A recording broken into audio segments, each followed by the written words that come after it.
Since 1969, the International Motorsports Association Camel GT Series has evolved from production-based sports cars to these glorious Grand Touring prototypes. Futuristically designed, these race cars are the ultimate expression of a road-going machine.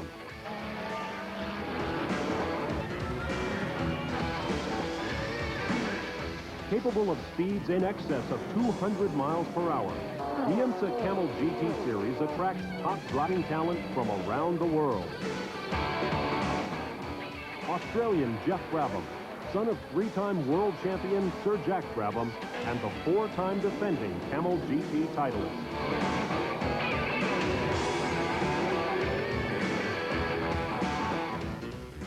Davy Jones, at age 28, a 13-year veteran of international competition.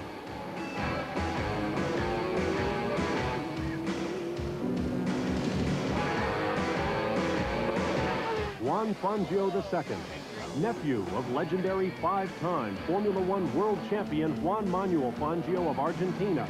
He drives for yet another racing legend, Dan Gurney. The series' top rookie, P.J. Jones, bears yet another famous racing name. He is the son of 1963 Indy 500 winner, Parnelli Jones. Chip Robinson, the 1987 Camel GT champion and runner-up for the championship for the last 3 seasons. Tom Kendall, one of America's fastest rising racing stars, won 5 national championships in as many seasons.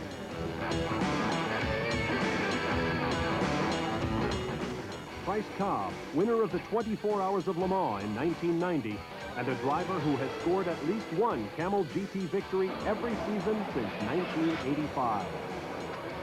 Pete Halsma has driven at both Indianapolis and Le Mans and is the defending IMSA Exxon Supreme champion for production-based cars.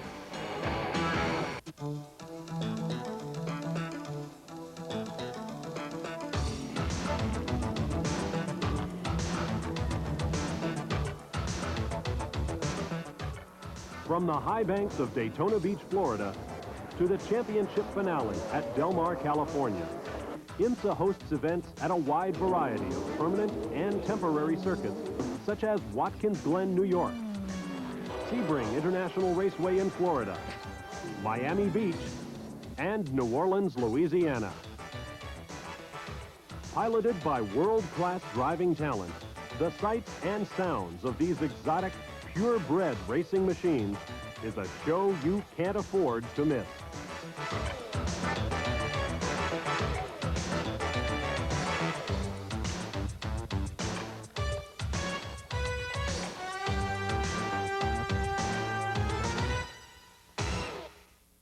Some say Jeff Brabham made 4 straight IMSA Camel GT titles look easy. From 1988 through 1991, Brabham earned 25 Camel GT victories, including an unprecedented 8-race winning streak during 1988. He is a true champion, a combination of talent, determination, and, of course, consistency.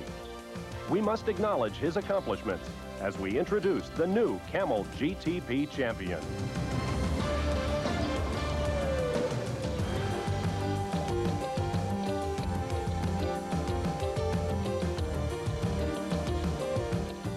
Strategy plays a major role in any test of endurance. Thus, Tom Walkinshaw Racing redeployed the tried and trusted Jaguar V12 at Daytona with Davy Jones as lead driver. Juan Fangio captured the first pole of the season for Toyota, but the Eagle wasn't ready for one of the world's toughest 24-hour races. Jaguar's plan paid off, scoring the division win and moving Jones into the early Camel GT points lead. South to Miami for the next round and the American debut of the Bud Light Jaguar XJR 14. Jones earned the pole, but an unfamiliar left-hand gear shift coupled with oppressive cockpit heat sent Davy to a 6th place result, while Jeff Brabham answered the call for Nissan with his first victory of the season. Sebring presents the ultimate test of durability of both man and machine. 1987 Camel GT champion Chip Robinson was on pole and the car leading when an 8th-hour oil leak caused irreparable damage. Then the second Nissan lost valuable time and the lead in the pits with persistent headlight problems. Although Dan Gurney's Toyota All-American Racers team did not conquer Daytona, here the Eagle was ready. Juan Fangio and Andy Wallace pushed the 99 machine to new race distance records over the grueling 3.7-mile track. And at the end of 12 hard-fought hours, celebrated the 40th anniversary of Sebring and Toyota's inaugural endurance victory in the winner's circle. With a firm grip on the Camel GT points lead, Road Atlanta saw Davy Jones back on top, rocketing to pole position, then leading every lap. It was here that both Nissan drivers' championship hopes were seriously jeopardized. On lap 14, a high-speed tire failure sent Chip Robinson's Nissan airborne and out of control. And oddly, Brabham suffered a similar fate 41 laps later. Although both cars were destroyed, miraculously, neither driver was seriously injured. Amid the Berkshire Hills of Connecticut's Lime Rock Park, round 5 saw Jaguar on pole for the third time. Fangio took the lead on lap 1, but relinquished it to Jones just minutes into the race. Jaguar's chance at victory abruptly ended when a broken wheel sent Jones and the Jaguar into a tire wall at speed. From second spot came Juan Fangio, sailing to victory, and baby Juan was ushered to the winner's circle, celebrating his first birthday with Papa Juan. Inclement weather at Mid-Ohio could not stop Jones from setting new track records, dominating every lap of the 2-hour race. With another clean sweep in hand, Davy's chances at the Camel GT Championship looked very promising. At midpoint in the season, the championship looked much like a two-way battle when Fangio finished second behind Jones. At the next round at New Orleans, Juan Fangio captured pole. Jones qualified second, but went off into a runoff area at the race start and never fully recovered. With tires spent, a last lap bump with P.J. Jones sent Davy from third to fourth. Fangio, with the greatest of ease, led every lap, earning his third win and a full set of points. The Jaguar was hooked up at Watkins Glen, New York. On the first lap of qualifying, Davy Jones posted an all-time North American road racing speed record of 150.334 miles per hour. He proved it was no fluke, leading the field for the first 2 hours. But suddenly a wheel bearing failed, sending Jones to the pits for repairs. Juan Fangio inherited the lead, then drove flawlessly for the remaining 45 minutes, earning his second consecutive Camel Continental victory. Fangio earned Camel's pyramid bonus, $80,000, at the wildcard event. With a scant 3-point lead, Davy Jones over Fangio, round 9 at Laguna Seca in Monterey marked the first anniversary of the Toyota Eagle Mark III and restitution for Fangio's pit lane violation the previous year. Rookie Toyota teammate P.J. Jones captured pole, but was passed by Fangio on lap 1. Fangio held the lead, and Laguna became his third consecutive win. Davy Jones finished third, not enough to hold the IMSA Camel GTP points lead. And then another victory lane celebration for the usually quiet Argentinian, who now held the Camel GT points lead. The following weekend at Portland, Jones slipped further from contention when an all-Toyota front row finished 1-2, while Davy fell to an 8th place result. P.J. Jones beat Fangio to the checkered flag by a mere 6 seconds, earning his first ever Camel GT victory. And Juan Fangio left Portland with a healthy 24-point margin over Davy Jones. For Davy to keep his championship hopes alive, it was critical that Jaguar succeed at Wisconsin's Road America. Instead, disaster struck. The XJR-14 was destroyed when a wheel failed on the last lap of the morning warm-up. Sadly, Davy's chances at the championship were all but finished when Fangio won his 6th race, increasing his Camel GT points lead to 49. In the next to last round at Phoenix International Raceway, Davy Jones needed every available point to keep his title hopes alive. When P.J. Jones claimed pole position, Fangio's title was assured, yet he went on to claim his 7th victory of the season. The finale at Del Mar, California found Fangio on pole with Davy Jones alongside. Though Fangio retired in the first half hour, P.J. Jones came on to take over the lead from the Jaguar and score Toyota's 7th straight win to close out the year in style.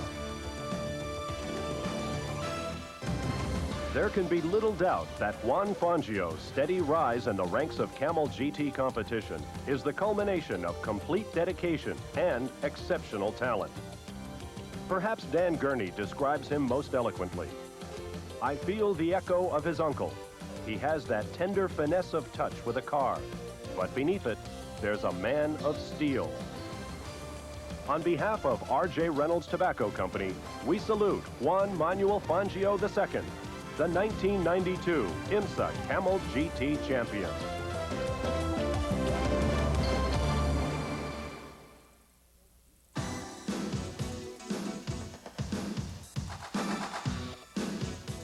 Ask Parker Johnstone if he likes the competition as close as it has been all season long, and he'll give you an emphatic no.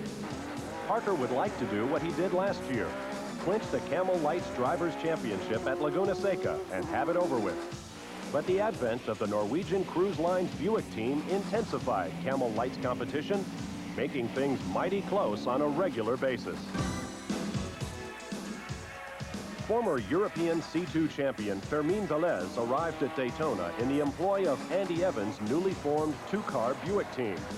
Although Velez, Evans & Company qualified 3rd on the grid and led briefly during a round of pit stops, Parker Johnstone was set to defend the Comtech Acura 24-hour debut victory.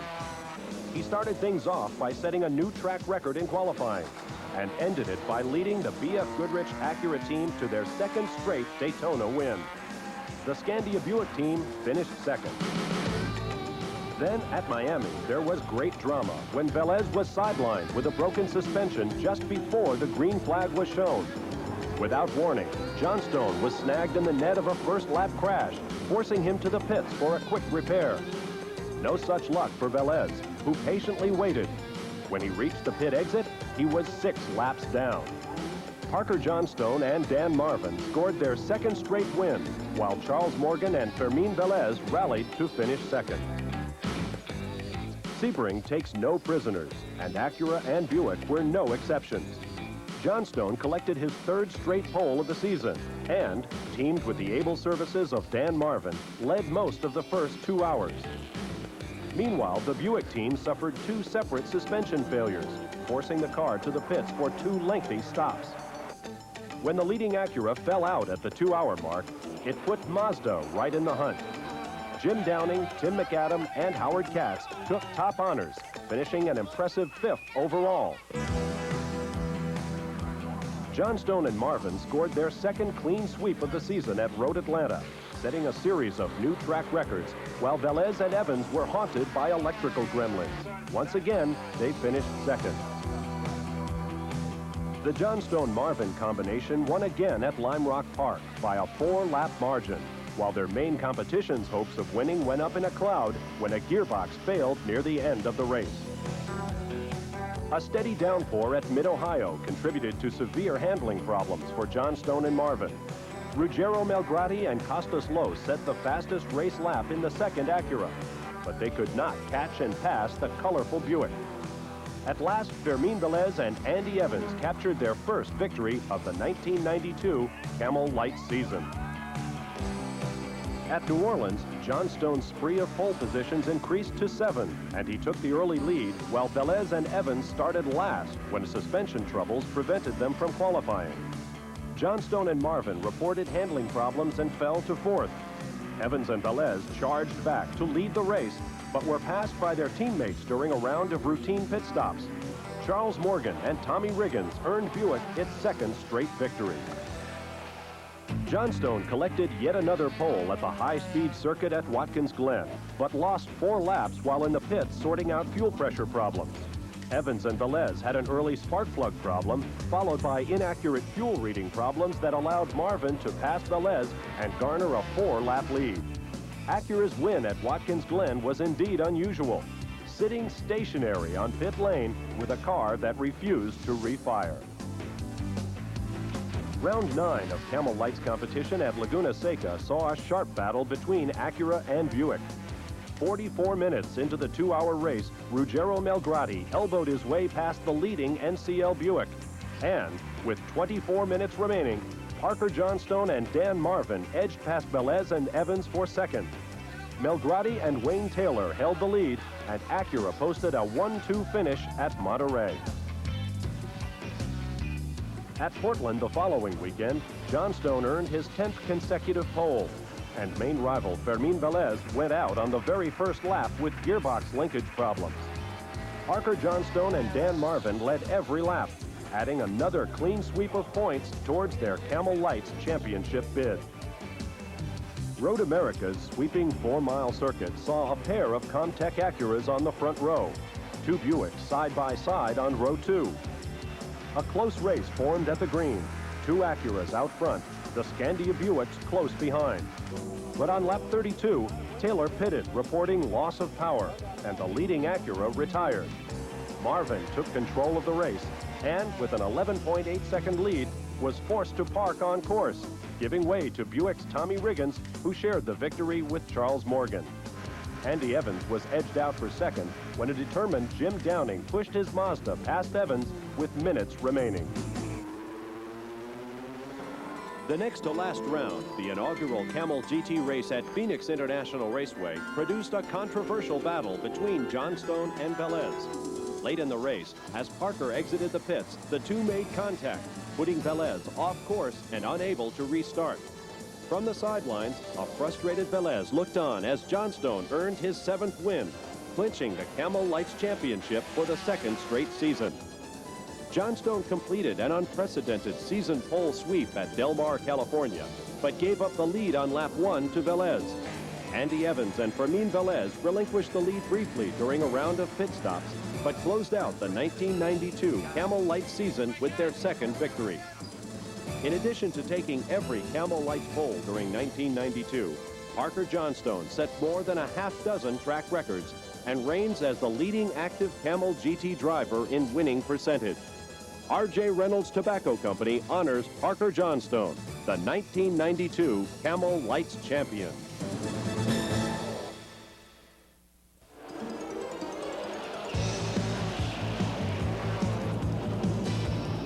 In IMSA's popular Exxon Supreme GTS division, New Zealander Steve Millen proved that consistency is a key ingredient to winning any championship. Although Millen did not contest the Rolex 24 at Daytona, he won the very next event at Miami, Florida, aboard the number 75 Nissan 300ZX. Millen went on to collect 3 more victories during 1992 at Mid-Ohio, New Orleans, and Lime Rock Park, more than any other Exxon GTS contender. Millen's teammate, Canadian Jeremy Dale, earned a single victory at Mossport Park. Millen's main rival came from the Paul Gentilozzi-owned Rocket Sports racing team. Gentilozzi fielded a pair of Oldsmobile Cutlasses, with veteran Darren Brassfield rounding out the driving effort. The pair earned 4 victories. Sebring shared by Brassfield and Gentilozzi, while the latter collected solo wins at Laguna Seca and Road America. Brassfield's solo victory at Portland was dramatic, using a gutsy late race outside pass to end Millen's bid for the win. Paul Gentilozzi finished 2nd in the Exxon GTS Championship, followed by Nissan's Jeremy Dale in 3rd. Irv Hare didn't even start competing in the Exxon GTO class until the 3rd round at Mossport Park. He went on to collect an impressive 5 consecutive wins at New Orleans, Laguna Seca, Portland, Road America, and Lime Rock Park. Hare earned the Gentilozzi-owned Oldsmobile Cutlass team its first GTO Drivers' Championship. Les Lindley and his number 48 Chevrolet Camaro proved to be Hare's chief rival, winning the Exxon GTO rounds at Mossport and Mid-Ohio, and finishing runner-up in the title chase. IMSA's Exxon GTU Championship was dominated by Nissan's Leitzinger Racing, which closed the season 1, 2, and 3 in the final point standings. David Loring's championship year featured wins at Miami, Sebring, and Mossport, highlighting a full season of top 10 finishes. Teammate and GTU newcomer Butch Leitzinger earned victories at New Orleans, Road America, and Del Mar, and finished second in the championship, while father Bob Leitzinger took third-place honors. Defending Exxon GTU champion John Fergus struggled through the first part of the '92 season. The full-time racing Infinity Dodge Daytona team got back on track to win at Mid-Ohio, Laguna Seca, and Portland, but it wasn't enough to defend the title. Fergus closed the season fourth in the standings. Hurley Haywood, the first ever Bridgestone Supercar champion in 1991, set out to defend the title and Porsche's manufacturer's crown in 1992. Although Haywood scored wins at Watkins Glen and Laguna Seca in the number 59 Porsche 911 Turbo, Doc Bundy turned out to be the most consistent and winningest driver of the series. Bundy earned victories at Road Atlanta, Portland, and Phoenix, and drove the number 10 Lotus Sport Lotus X180R to a top 5 finish in every round, clinching his first Bridgestone Supercar title. IMSA's true street stock division, Firestone Firehawk, produced 3 separate champions. Kelly Moss Racing's Nick Ham and co-driver Rich Muskalik earned 6 Grand Sports Division wins in 1992, enabling Ham to win his first Firestone Firehawk title driving a Porsche 944 S2. Boris Said racked up 4 wins for the No Fear Dodge Stealth team during the 1992 Firestone Firehawk Sports Class season. Wins at Road Atlanta, Mid-Ohio, Road America, and the finale at Sebring earned Said his inaugural Firehawk driving title. Randy Popst was another 4-time winner during 1992. He earned the Firestone Firehawk Touring Class Championship, driving the T.C. Klein Racing Honda Prelude SI. IMSA's oldest division, the Automobile Magazine-sponsored International Sedan Series, produced a repeat champion. Driving the number 45 Americare Oldsmobile Achieva SCX, Chuck Hemmingson won every international sedan race during 1992, giving him the highest winning percentage of any IMSA driver during the season. The 1993 IMSA season opens at the Rolex 24 at Daytona.